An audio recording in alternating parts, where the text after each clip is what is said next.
I'm a local business consultant, IT consultant.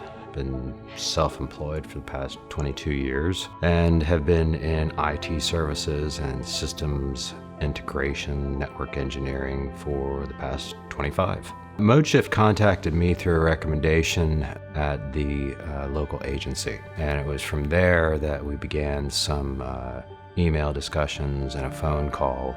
They decided I was a good local person for the team, and I would be the one on the ground installing the validators and facilitating the interactions between Modeshift and the local agency. I was provided with a provisioning QR code, an application that gave me the configuration for the local agency. The installation process was extremely easy.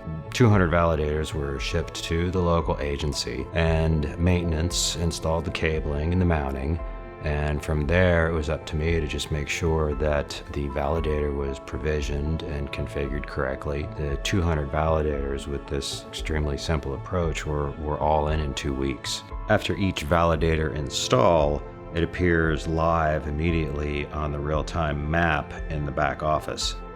From the start with Modeshift, I felt it was very easy to work with the team. They're very welcoming, they're very team-oriented.